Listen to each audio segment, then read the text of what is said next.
Hello, this is RV Vagabond Jerry, and I'm at Burntcoat Head Park in Nova Scotia, Canada, to see the ocean here. This is the point where the highest tides in the world happen. The highest tides and the lowest tides, which happens in and out twice a day. So I'm going to show you around and tell you about it. And you can truly walk on the ocean floor. And here they're telling us, you don't know really why it's called Burntcoat. Here's about 4 different possibilities. That flapping and clicking are these flags. This tells a little about it. And this is the Bay of Fundy, with the top shore being New Brunswick, south shore being Nova Scotia. And here is the time tides for today. So let's go see what the place here looks like. And this is something I've never seen before. These 2 really fat balls in the tree. This is what it is. So they also have the tide times here. And this is the 16th.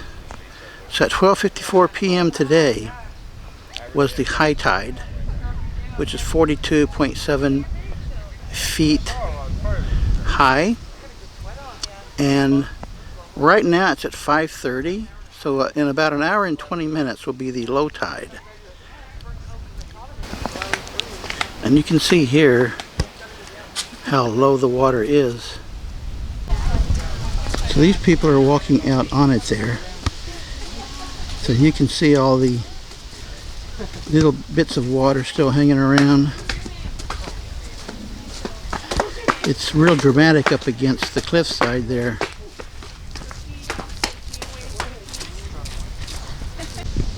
So you see all the green algae here up against there.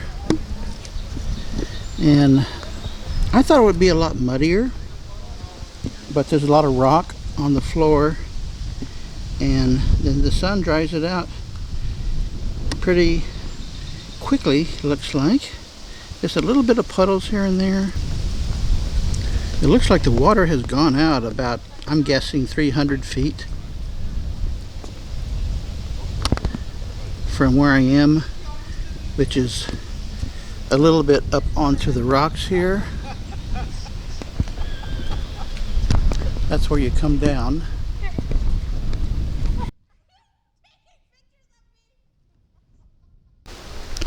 Well, it's surprisingly not terribly muddy at all. Now I'm sure there's some muddy spots. That looks kind of muddy there. This is really interesting. So when it's at the high tide, I think it's going to be pretty close up to that cliff right there. Now that is something you don't want to walk through. That looks pretty muddy. So let's go off to the right side here. It is a little slippery walking on this stuff. Then here it's just rock bottom. So that's a lot easier to walk on the rocks. They have a lighthouse up there. And I'm really interested to see how high the water gets at high tide. How far up the cliff. See if it gets all the way up. Here's some people walking out there. And this guy is taking out his cooler. What's he gonna do? Have a picnic? And here in the shade, the sun doesn't get to the water puddles as much. This looks like seaweed. You really got to watch your step walking on this. I slipped a few times. A lot of water puddles over here.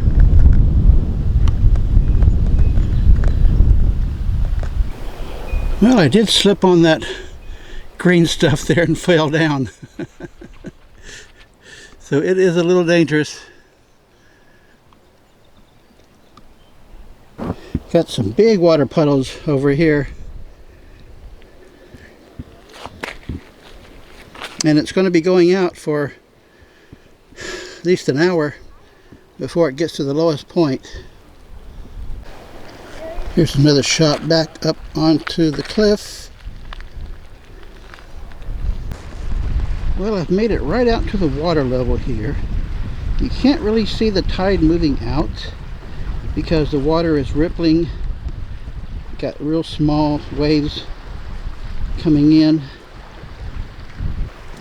But you know it's still moving, exposing those rocks.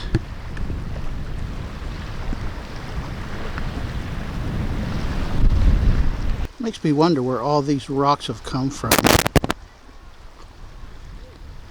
Because this cliff is all red sandstone. So there's no white or gray rocks falling off of there, I wouldn't think. There's somebody walking there. It looks like a family here.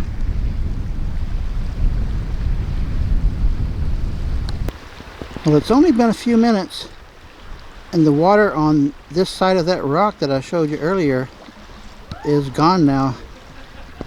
Did not take long. So that's how you can see the tide going out.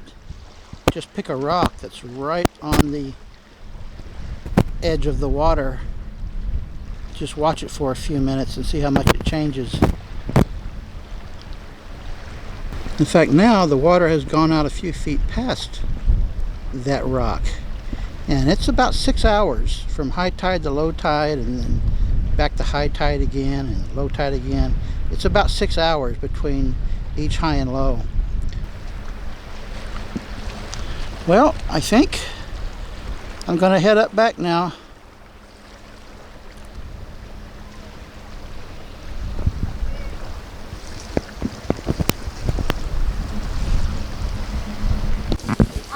This explains how tides work. I don't know if you can read that. It happens every 6 hours and 13 minutes. And this talks about the Bay of Fundy and how the bay was made. And here too you can see how the water has gone out. And if you get muddy after coming up. Now this says that big island out there, which is called Flower Pot Island, actually was once attached to the land, and then the tidal erosion caused the land to break down and it became an island. How about that? And the lighthouse was actually up on top of that Flower Pot Island. Well, that's interesting. The original lighthouse was out on the island, which was not an island at the time. And then when the land broke away and it became an island, they couldn't get out to it easily, so they tore it down and built a new lighthouse right here, which burned down in the 1970s. And this is just a recreation of the lighthouse, which is not a lighthouse at all, actually. There is no light up there, but you can go up there and look out the windows.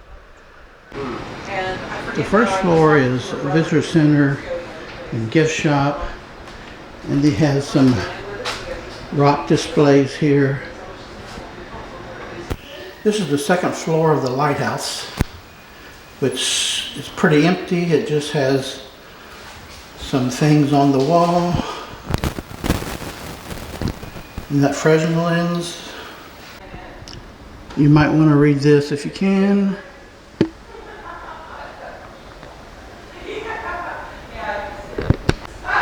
Now I'm going to go up to the top. So all it has up here is these windows with glass. and you cannot get out to the walk around there. This gives you a good view of where the water is on the shoreline. I can see now it's actually moved in up even further. So I'm going to stay here until the high tide to see what it looks like at 1:40 p.m. Now, even though they got this sign here, I stayed overnight with my motorhome right here in the parking lot. Nobody bothered me. Well, I'm going to go out and check it now. So it's 11 a.m. right there. The tides are starting to come back in, not anywhere near this high, but over here you can see a big difference from yesterday. So it's still about 2.5 hours before it's going to be at high tide. Well, folks, here it is, 1:40 p.m. at high tide.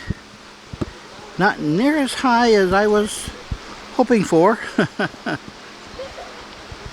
But you can't see the bottom at all, except for this big rock here.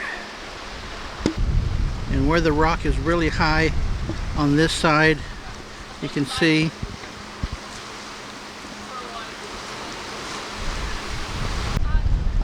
Now over here on this side, you would never know that 6 hours from now you can walk way out past that island. I was thinking with the sides here looking so wet that the water would go up that high. But no, this is as high as it gets.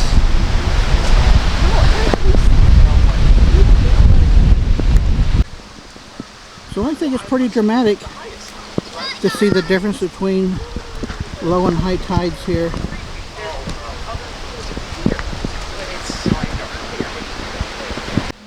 And at this lookout off to the left, all you can see here is the water, which right there was all dry yesterday when I was up here. Well, this has been a really unusual experience for me. Good day, folks.